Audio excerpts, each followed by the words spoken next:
Hello everybody, welcome to our second podcast of French Tech Warsaw. You might remember that a few weeks ago we presented to you the team. There was wine, cheese, so there is still wine and cheese, but now there is 3 ladies actually. So, we are a bit modifying the format. And basically I will just say a quick reminder what is French Tech Warsaw for the unlucky ones who were not at the first podcast. French Tech Warsaw, basically it's a entity of French Tech, which was created by the French institution 10 years ago. And the goal we have is to make basically the French community, but not only, international community of startups shine in Poland. We are there to foster the community, to organize some events, some connections, and as well we are here to feed you with some information, and that's the goal of this podcast today. So today we have invited a woman, Polish, successful entrepreneur, and I will let my colleague here to introduce our guests. So we are very, very happy to have you here. Thank you for accepting the invitation. Likewise. And as we mentioned, in the pre-recording of the podcast, we wanted to put in the spotlight a successful entrepreneur, a woman, and share your story and also touch a little based on your French connection and the story with France. So if you could introduce yourselves to our audience and tell us a little bit about yourself and your story. Sure. Thank you very much for the invite. It's very nice to be here. And I must say it's not very often that I have a chance to trace back to the origins of my interest in food, which has become one of the main themes of my professional life, and also as my career as an entrepreneur and so on. And it all started with a visit to France when I was a kid, when I was visiting my family back then. So I don't know, it's a long story. Can you tell us a bit more? So what attracted you in France when you went there for the first time as a kid? What was your impression generally? It was very different. It was in the 80s. It was very, very different from what I knew from Poland back then. I was visiting my family because my great-grandfather left for France. He moved to Burgundy, of all places. Very good for wine. Exactly. Both wine and food. And so part of my family is still there. So we were basically going to visit them. And everything was different. The architecture was different. The food was different. The weather was different. And my family was so nice, to show us from Burgundy. We went down to Côte d'Azur and the Alps, and they really showed us everything, the best of the best in that area. And that certainly gave me a motivation to. I was 9 years old back then, I think. Wow. No. That's a deep trip. Yeah, it was quite a trip, yeah. To learn French. So I was like, okay, there is no doubt about it. I want to continue learning this language. And I am pretty positive that this is when my, not spiritual, but culinary awakening happened. And spiritual, I think it's very close. True. So I vividly remember the moment when I really felt the difference in the taste of basic produce, butter and a baguette, and it was okay, I like it. I want to know more, and I want to eat more of this food. So this is how very early on. Both my interest in French and France and civilisation française, as French people like to call it, right? Started. Nice, perfect. Yeah, I think it's very, very interesting. I mean, I'm French, so obviously it touches me. But I also believe that, it's true that there is a big cultural difference. Even now when I go to, back between France and Poland, I can see the differences. However, less, I would say. But it's true that one of the things which shocked me the first time I came to Poland, if I may say, was that there was no break for lunch. you know, in the corporation.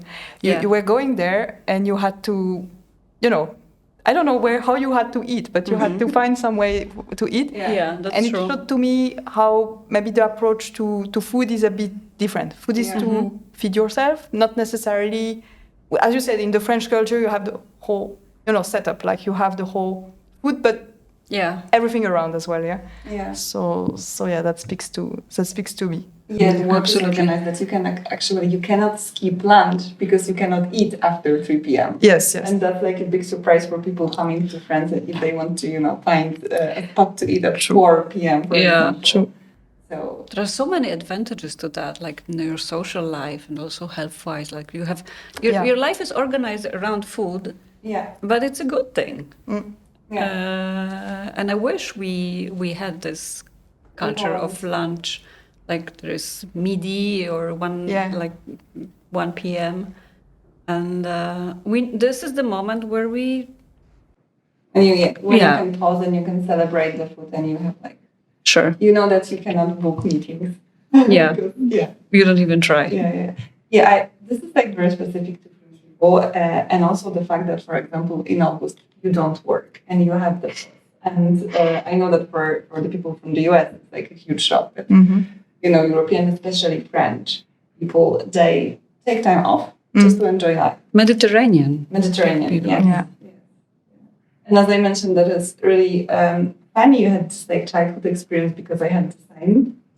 And I remember like vividly the differences between like Poland and France, and you know the sentiment of being amazed by this culture, and everything was, you know, not destroyed by the war. The architecture was really nice, and all the aesthetics of the city, the architecture, how people dressed up and how they behave. I think it's food itself, obviously, but everything is so nice and so, I would say, exquisite. Now Warsaw has developed very much. True, but we've lost a lot of the architecture, and I remember these old buildings from the first trip, made of stone and I don't know what you call in English, argile. Clay, I think, no? Yeah. Clay, yeah. Okay. So it has a special touch to it. Yeah. So you went to France. You were 8 years old. Yeah. And since we're here at the French Tech, we would like to touch a little bit on your entrepreneurial experience. So if you could tell us your story of starting the business, running the business, what was that? Could you tell what you did? Let me skip from the time when I was 8 or 9 to the time when I was choosing the university or college education. So I decided to go to Szkoła Główna Handlowa, Warsaw School of Economics. And when I was choosing the school, I did not foresee that I would be an entrepreneur myself. At that time, I thought that what I wanted international experience. I wanted international exposure. So I thought that working in the corporate world would be the best way. That was maybe a little bit naive vision. So this is what I did. Shortly after graduation, I started working first at an international bank. Then I got interested in technology. So as soon as I had the opportunity to move to Canal+, I moved to a department of interactive services. So basically the applications that used to be run on top of set-top boxes. What time it was, more or less? Do you remember which year? It was 2002, 2003. So it was really when it started to boom at this time, basically. Yeah. It was the very beginning of the digital TV and so on. So I spent some time there, and when I was at Canal+, this is when it dawned on me that I would probably like to have something on my own, and that tech is exciting, but food is probably even more exciting for me. So there was another opportunity for me to change jobs, and I moved to the French Chamber of Commerce. As a deputy general manager of the French Chamber of Commerce in Warsaw. And moving there, I already knew that I was treating this opportunity. I didn't say it back then, but Now you can say it. now I can say it. That as it is a small organization and it has to sustain itself financially, it's not sponsored, even though some people might think so, right?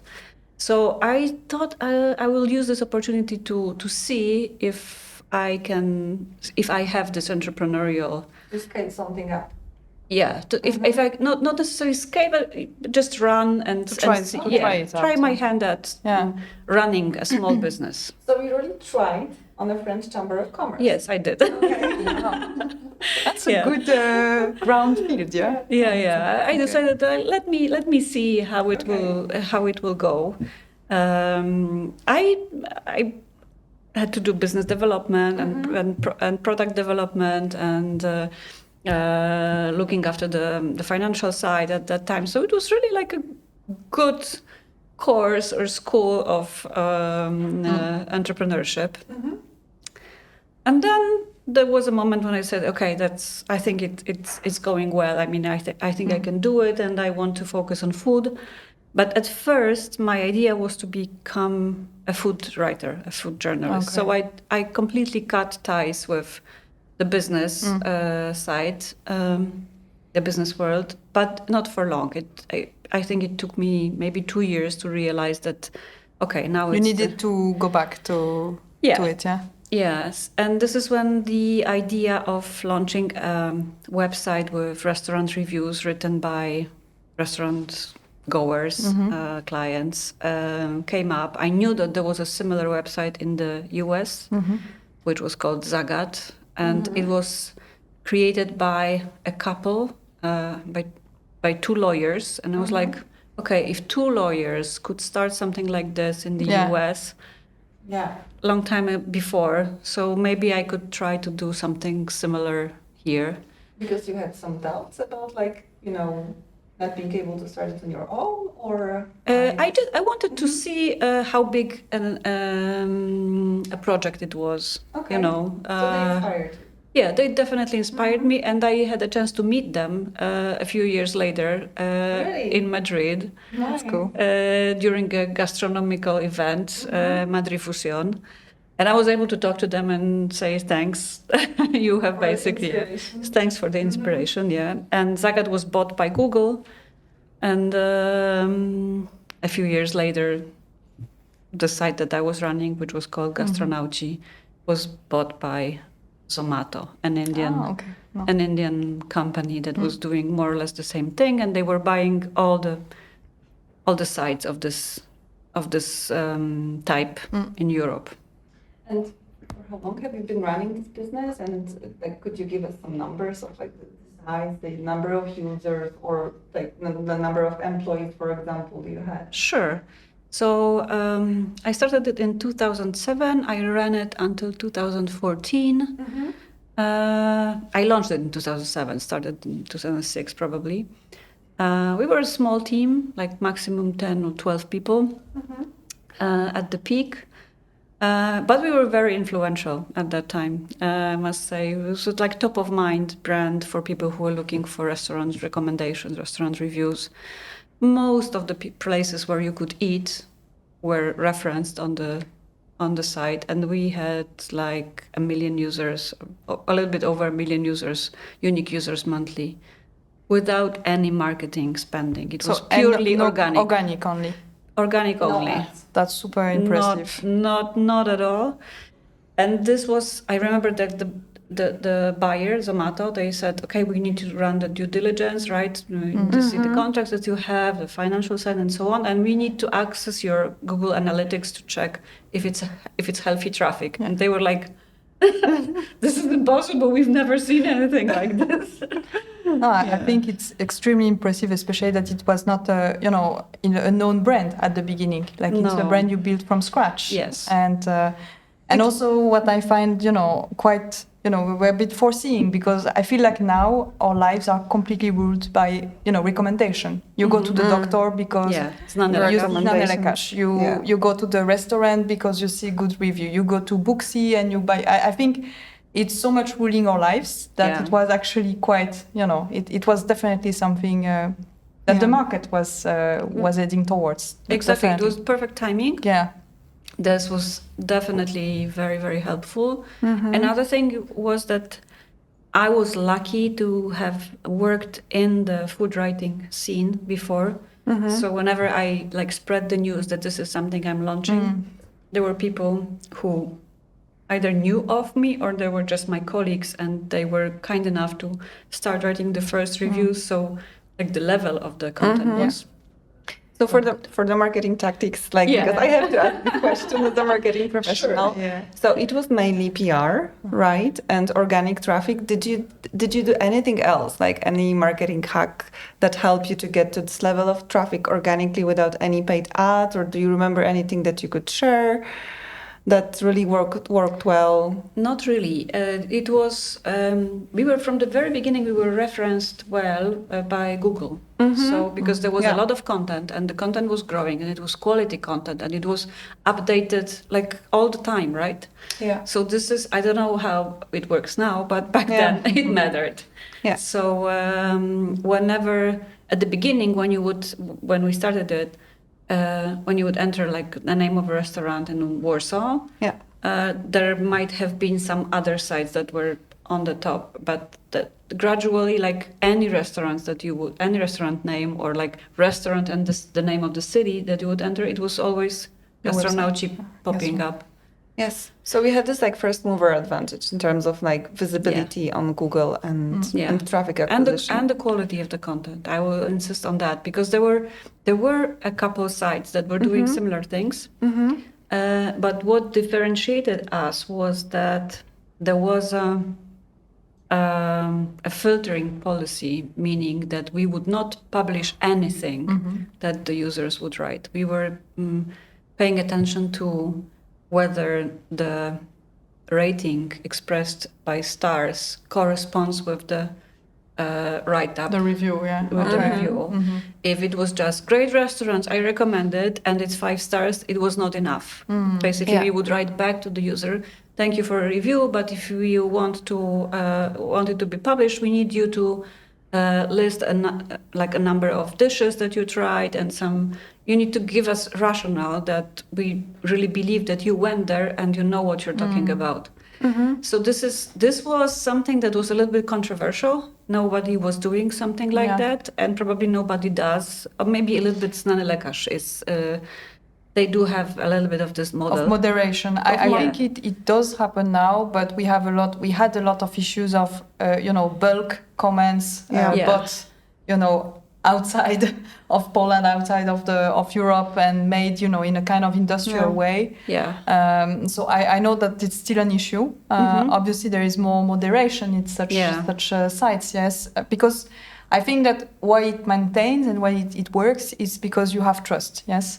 And I liked what you said, that you had this community that knew you, that would write about you. I think it was about the community which would know. It was at the beginning, it was small, but it was influential. And they knew that they could trust what you were putting there, that the brand was to be trusted. And I think also this was a differentiating factor additionally to the the first mover advantage. Yeah. I think that also the filtering policy, the moderation policy, that the fact that we would not publish anything, and sometimes we preferred to err on the side of protecting the quality. Okay, we would lose some reviews, be it. So people were becoming more and more emotional about it. I want my review to be published. I want my review to be published. I will give you content. And I want to be the reviewer of the month. No. So we were doing this. So you had this gaming mechanisms as well. Kind of, yeah. It was all manually done, because we would read the reviews, and we would have candidates, and we would discuss it internally. Really? Who's the best reviewer? It was really an artisanal kind of thing. Yeah. But this is what if we weren't focusing on the marketing, we focused on the product in a I would say not standard way, right? We didn't mean to scale it so much. We focused on the quality. And if we can come back to it, so you sell it to Zomato. Yes. Which year was it, more or less? 2014, so it will be 10 years this year. So same age as French Tech. Okay. We are actually 2015. 13. But 13, okay, it's yeah. good as well. Yeah. And what next? What happens next after you? Well, first I went for some holidays. Mm-hmm. I really needed a rest. And I was still running another site which was dedicated to table booking, a little bit like La Fourchette. Okay. But it didn't catch up. Until today, there is no really online booking for restaurant tables in Poland. And then I was trying to figure out what to do, and eventually I started working with food tech startups. Food tech meaning startups who were meaning very broadly. Yeah. Startups that were involved in agriculture, startups that were involved in processing, and also like new product development, all kinds of things. So I had a food tech accelerator which ran for like 3 years when we were with the food industry, and it lasted until last year, early last year. And nowadays, I find like most exciting is like an evolution of the accelerator. So I focus on working with founders, for the founders, so that I do not help them so much with the business side because they have experience, they know their markets and so on. But what they need is a place where they can kind of resource themselves and like make connections that will help them, these businesses, and also they need time to pause. They are very busy, most of them. They juggle a lot of topics. So I run groups and meetings where they can kind of shut down every like all the daily activities and then focus on thinking about what they really want and what they really need and where they want to arrive personally and with their businesses. And professionally with the business, yeah. So what's your methodology for those groups? Is it like, a formal program that you run? How do you choose entrepreneurs that you work with? How big are the groups? Like, do you tackle specific topics? Like, could you tell us more about your current project? With pleasure. These groups are pretty intimate. It's there are groups that are groups of 8, where we do really like quite intense work on cases, on specific cases that people bring. And I also organize like larger meetups where there is maybe 20 something people, slightly larger, but it's still quite small, where there is more knowledge sharing, not so much working on cases, but more knowledge sharing. And so far the participants come from my network, so either it's people who have reached out to me asking if I'm doing something like this because they knew that I was running this accelerator, or I reached out to them because I seeing who's already applied for the group. I care about diversity. So within these 8 people, I really want to have more or less balanced gender balance and also diversity in terms of experience. There will be some kind of newbies in the business and some people who will be like with much more experienced. And also there needs to be diversity in terms of the sector that they represent or the kind of activities, so that there is no competition between them. And so that they can also feel comfortable discussing their plans and their challenges. And the methodology is maybe I start with like why I do it, like the why. First of all, I am part of one of such groups and I've benefited tremendously from such peer group support. And also, like a year ago, I came across. We've talked about it before, but I've come across a Buddhist teacher who, within the processes that she runs, she always asks 2 questions: what do you want and what do you really need? So the process that she runs is much more complex and so on. But I find that like these two questions are the questions that we do not ask ourselves enough, and they are super powerful. And the moment I embraced them and started applying them to myself on a regular basis, I felt like I had much more clarity in terms of the direction that I want to take. Yeah, because there are things that we want, and once we get them, we realize this is not exactly like the what new I needed. iPhone Yeah. or something.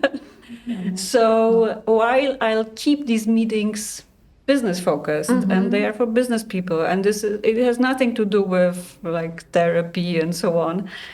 These two simple questions, they are the guidelines, and they help us basically dissect the cases and understand them thoroughly and pick what matters and what doesn't, and what is like the shiny object that we might be willing to. I say we because each of us, we all have these kind of issues or dilemmas that we face. So basically, the meetings, which I call masterminds. Maybe I'll come up with a more original name at some point. They are like this, that they last 4 or 5 hours, and we do 2 cases per meeting. So everybody says what's up with in their companies, and then they say if we were to work on their case, what this case would be. And then they introduce the case to the group, and after hearing the participant out, the hero of the case, the group tries to, like, everybody from his or her perspective says, what do you hear? What I think is like the real thing that this person needs, as opposed to what's the goal on the surface, right? So we were like... basically trying to help the owner of the case, or the hero of the case, as we call it sometimes, like to see himself or herself from a external perspective. Yeah, I think that may be very powerful. I think it is. Yeah, because like sometimes it's painful because you see things that you completely didn't expect, but it's extremely powerful. Indeed. Yeah, I really love to see things that I was not aware of, like in my process of thinking. And I think this is like, because you're very comfortable when you know that you don't know something, but if you don't know that you don't know something, that may be really like eyes-opening experience. There is one more case that you know, but you somehow turn away. Like subconsciously. Yeah, so like you hear the group saying something and they say, oh, actually they're right. I wasn't putting it on the list of my reasons to do this or that thing, but actually it's there. Like it's that's real. You've seen through me. I know that it's about me. But I was just but you need to build the trust in such a group, right? Because it requires like being open and being also vulnerable to get this feedback. And I believe, like, I guess that first sessions are there to build the trust and, the safety and security among... Normally it should be like that, exactly as you said. Like the first session is kind of to get to know each other. However, even recently we had a session where, like, the first meeting, and it was amazingly powerful and honest, and we went really, really deep. And I think even though it was the first one, the value that all of us could take out from this meeting was really high, because even though there is 1 or 2 cases of 1 or 2 people, but when you listen to this case, you very often realize that it resembles something of your own life and experience, and so it's really like public learning, right? I really believe, like, as an entrepreneur, that like running business sometimes is so hard, and especially if you're like a solo entrepreneur, and I'm a solo entrepreneur, so I can share. Having someone that just like listen to you, and having this space that you can share, and having peers that are there for you and are supporting you somehow, it's like extremely helpful. I think so, yeah. And I don't believe we have like many initiatives like that in Poland. So like it's great that you started something like that, because it can really like, you know.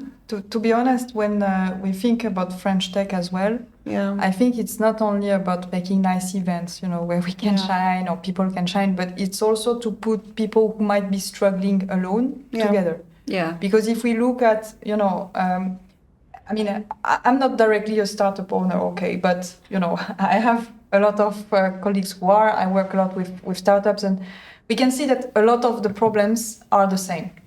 But we are fighting sometimes with them alone, not sure if it's a problem or not. And I think that indeed what we wanted also to put is connect people together, so that a bit like, you know, as a effect uboczny, I would say, they would start to talk, maybe start to share, maybe we would start to share. So I think that it's, you know, it's the same spirit by creating this kind of common... Like the French Chamber of Commerce as well, which does a lot of events with the same purpose of like bringing together the French entrepreneurs who come from the same cultural background and face similar challenges here. Exactly.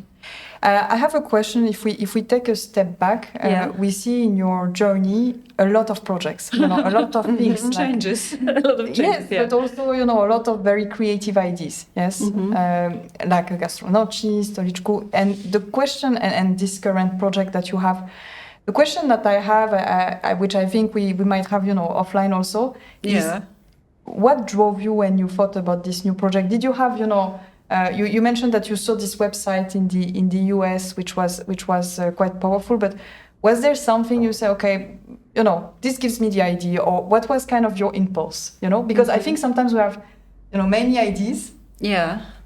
When to grab it, you know, when to make it a project. In fact, and I don't know if, you know, reflecting on what you did, you have some kind of. I think. Let me see. I'll discover it as we discuss it.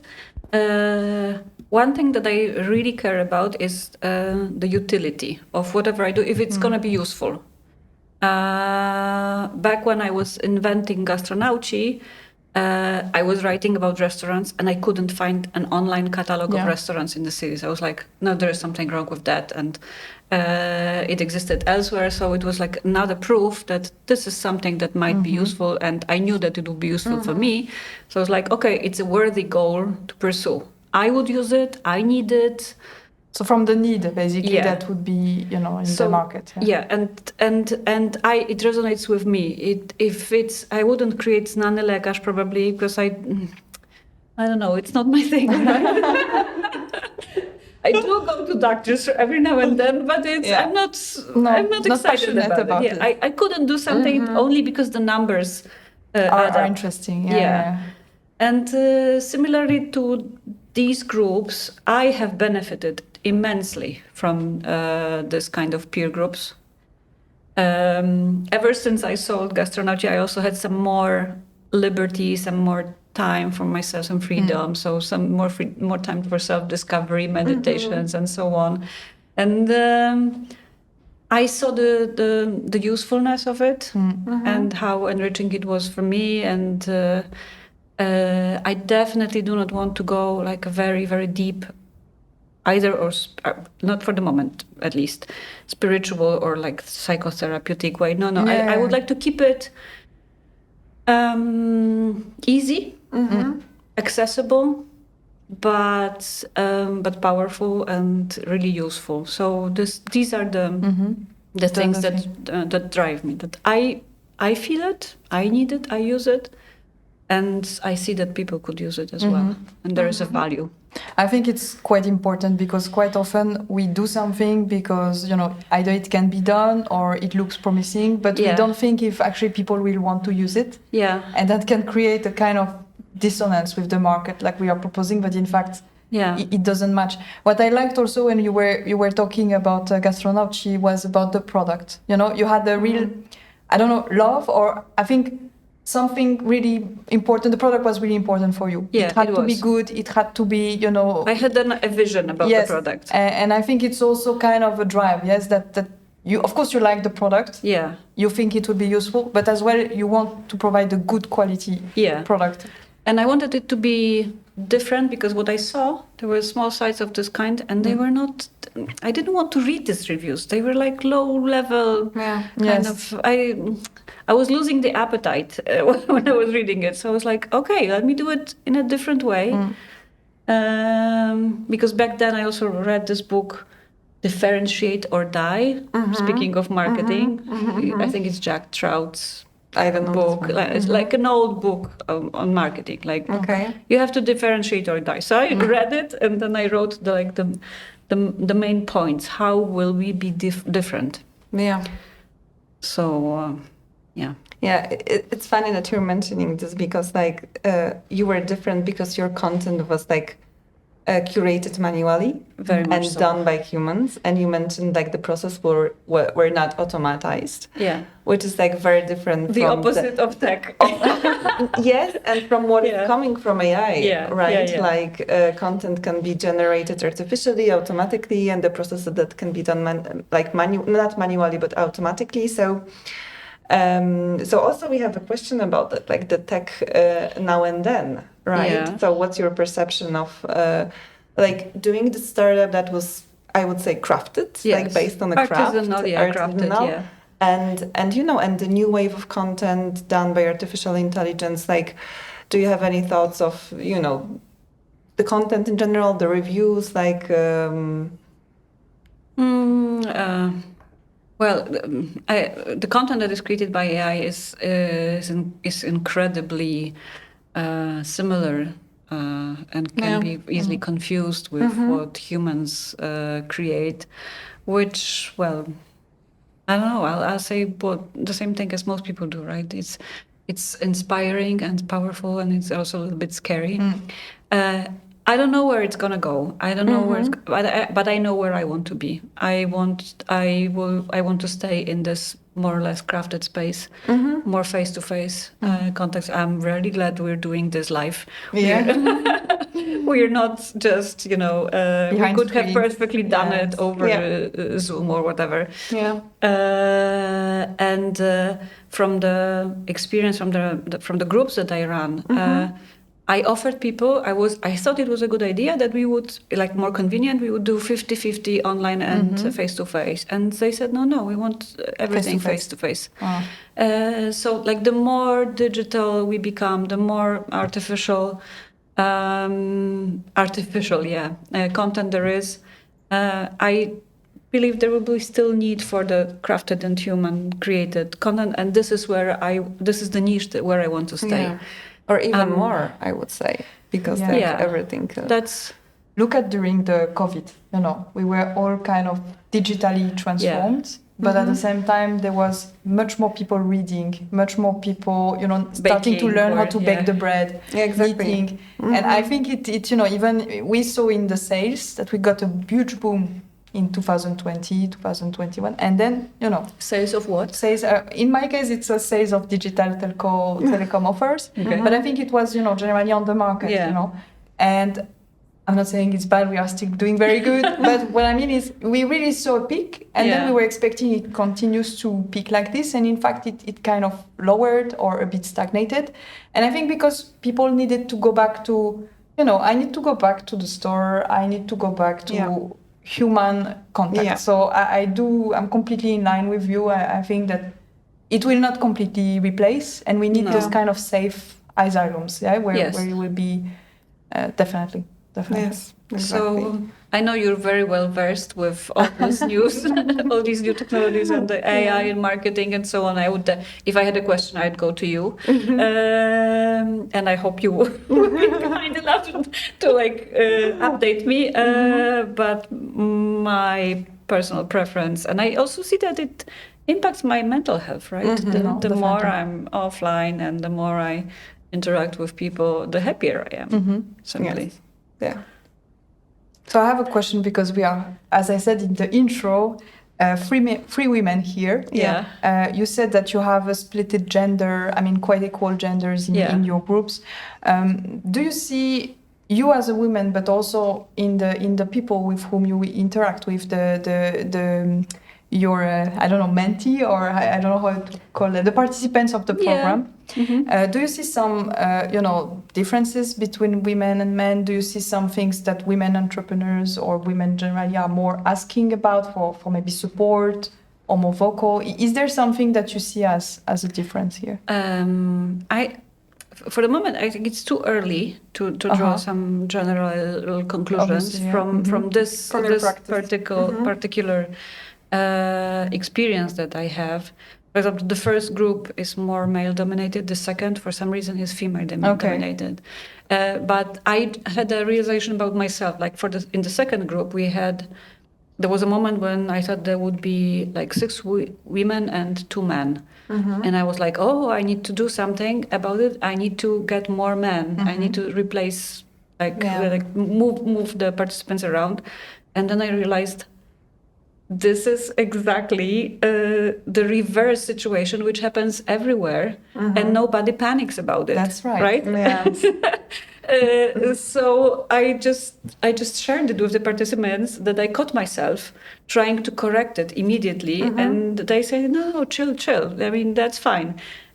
After all, we have like 5 women and 3 men, but. And it's a very interesting dynamic, by the way, and it's very, very interesting to see like the super powerful women.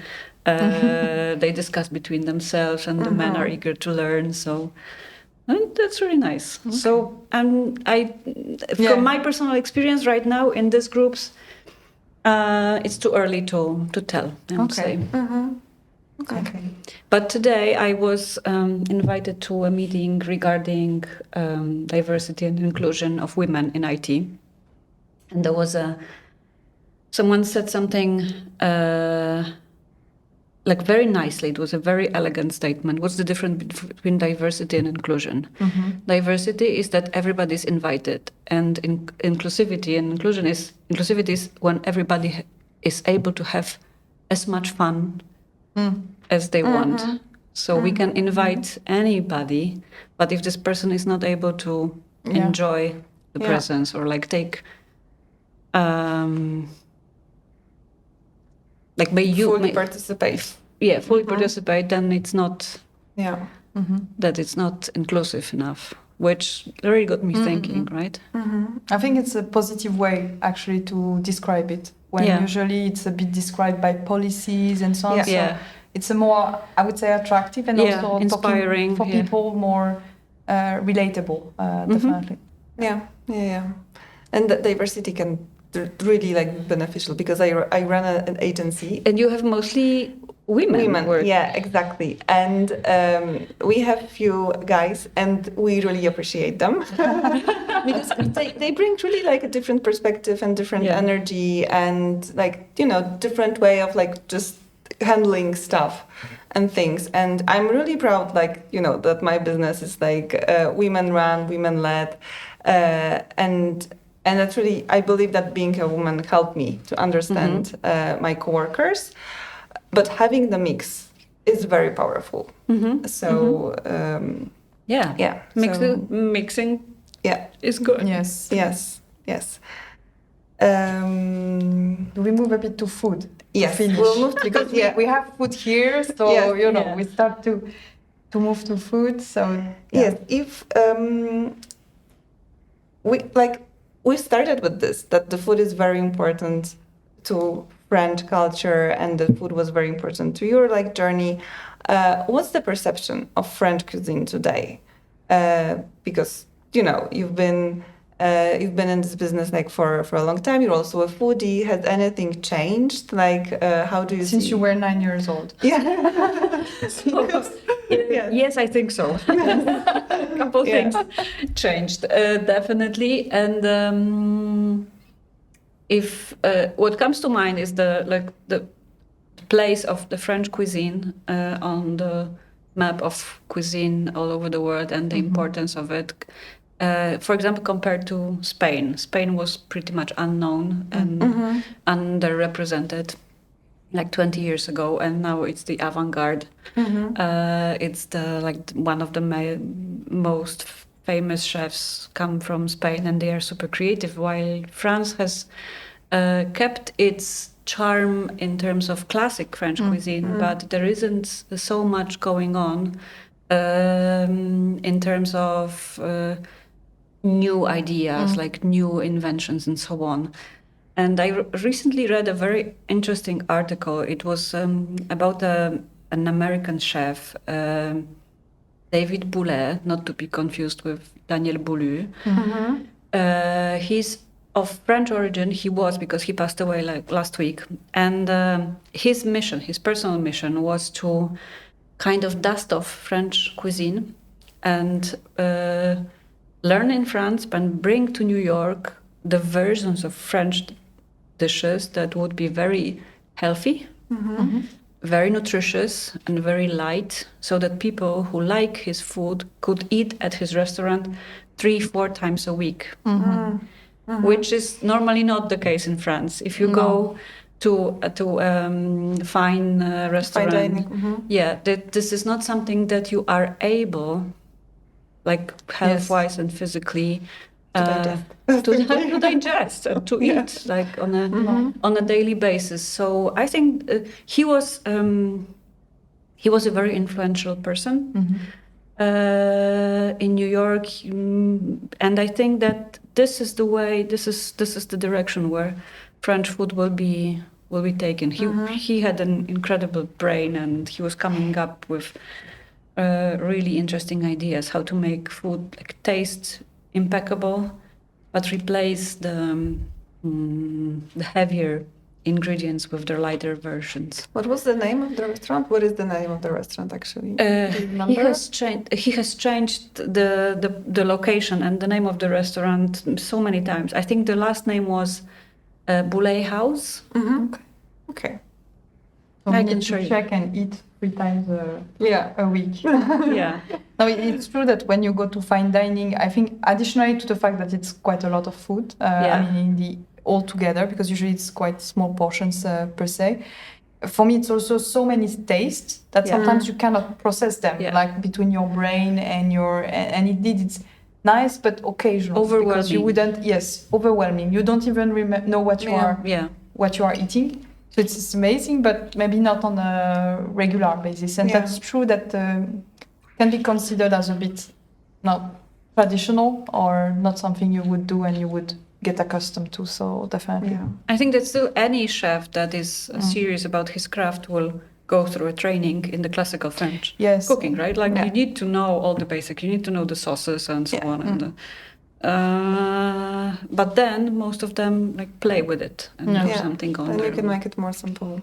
Yeah. Yeah, because like in this fine dining, there is also a lot of like the visual part of how they serve at the same time, and sometimes it's just like a little bit overwhelming, and you want to keep it as like celebrate. So it's very about like celebrating and going out in a very special way, right? So, and you know, you don't do celebration on a daily basis because otherwise it's not a celebration, right? It has to be special. Maybe about the plant-based, because that was also a question.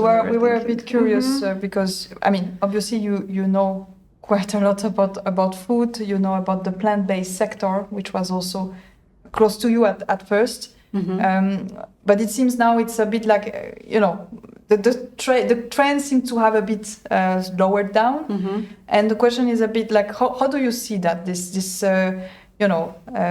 plant-based diets, plant-based food rather? How do you see it?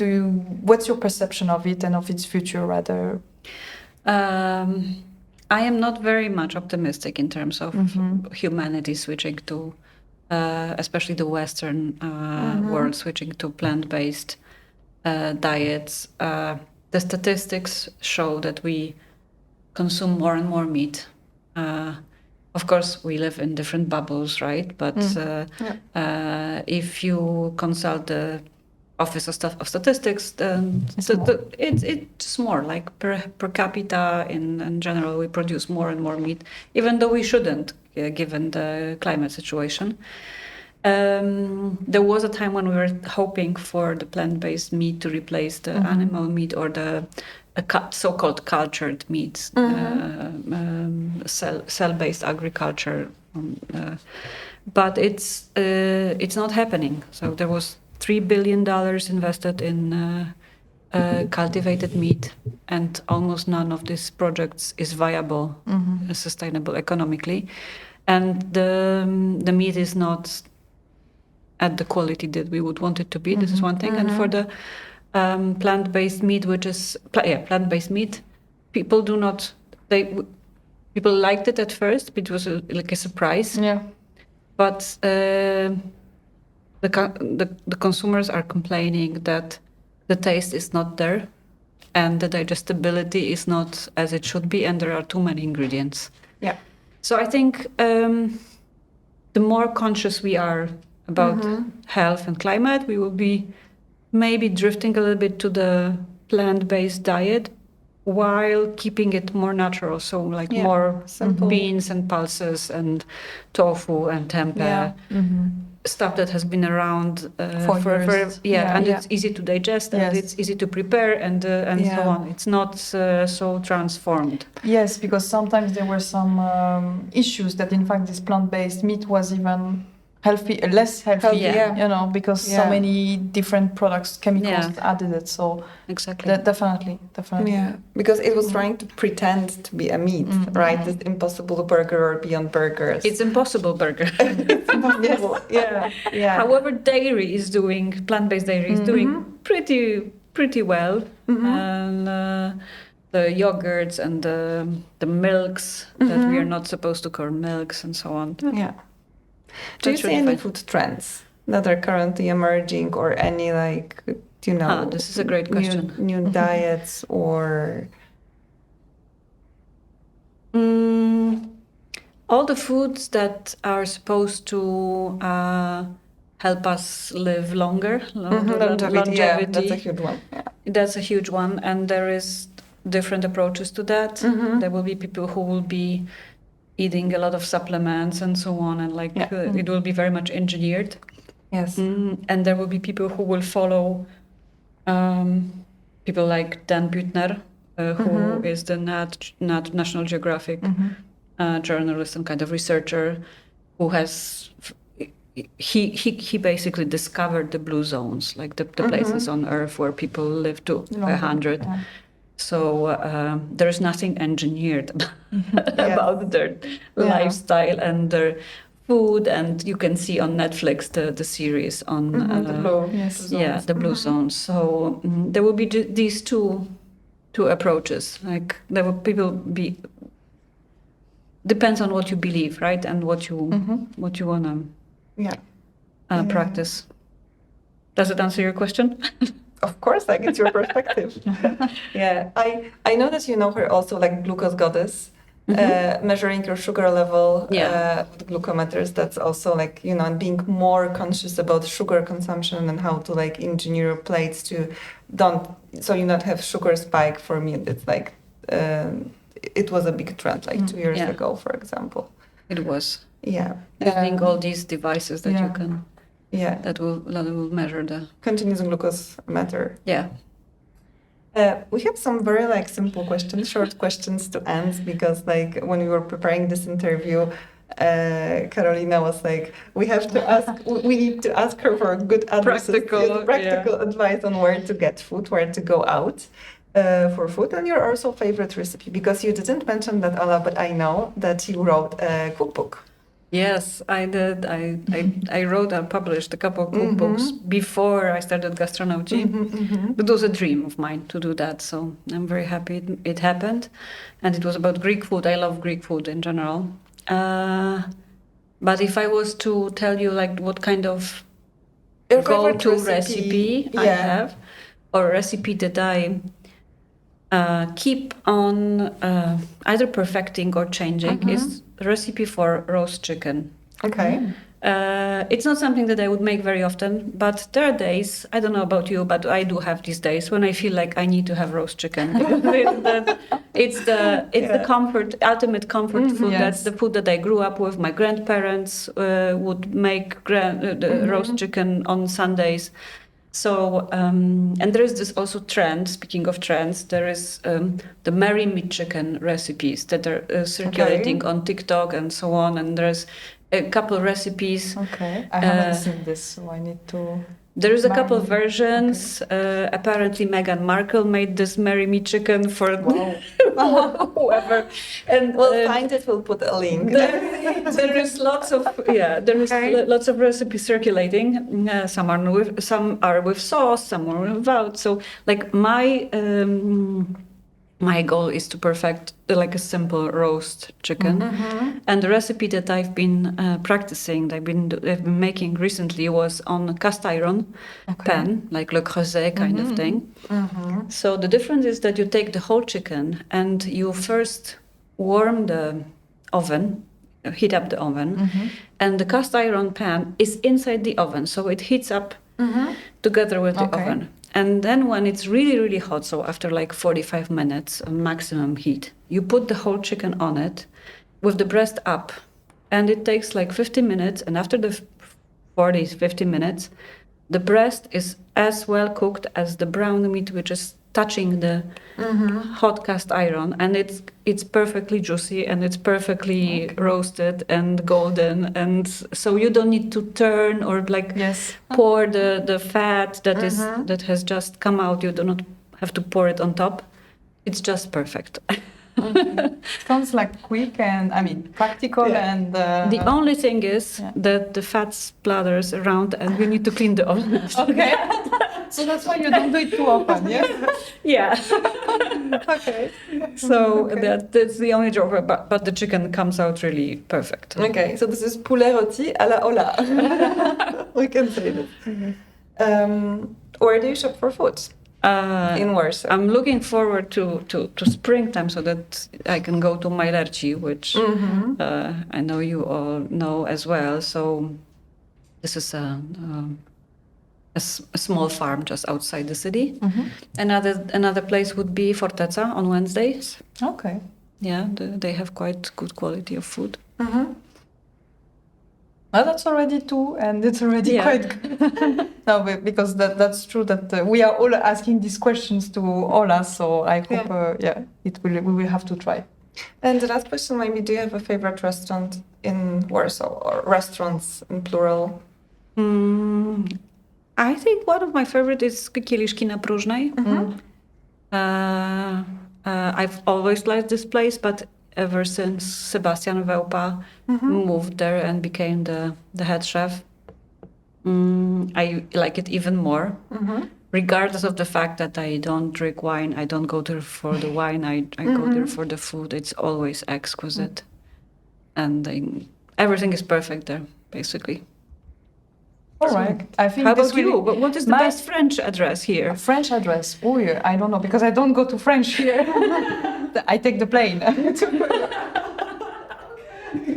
Speaking of climate change. No, exactly. No. I don't have a favorite, to be honest, because I just moved, so I need to discover the new place. But I always like to go to Informal Kitchen. I don't know if you know it. Yes, of course. It's not nothing like extremely fancy, but I like the casual dining with quite good products and good food. So at a quite good price as well. So for me, this is one of the restaurants which stayed after COVID, especially. And that's true. To come back to. They came up with different ideas during COVID, and they survived. It's always fresh. And so, if I would have a new Marta, what is your? I was going to ask you as well. I really like Bibenda. Oh yeah, it's a nice place. It's a great place. I know the owner. I know the founders, and I was really happy when I noticed that there was a line in front of them. There is a line. They don't take reservation, and that was not, something that you see often in Warsaw. Like maybe except Maneki. That's why Maneki didn't work.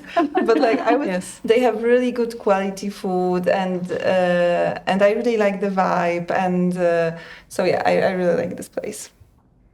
It's very good, and they do have a decent selection of alcohol-free wines and very good spirits. Okay, very good kombucha as well. Yeah. Okay. I think this will conclude. So we talked about food, we talked about leadership, about projects, about coaching, about tech, obviously, about women, men. So I think this was quite a rich episode. Thank you, Ola. Thank you for all your really insightful and enriching questions. And It was a great pleasure for me. It was very, Thank very you. casual and very great discussion. So pleasure is shared here. Plaisir partagé. Plaisir partagé. À la prochaine. À la prochaine.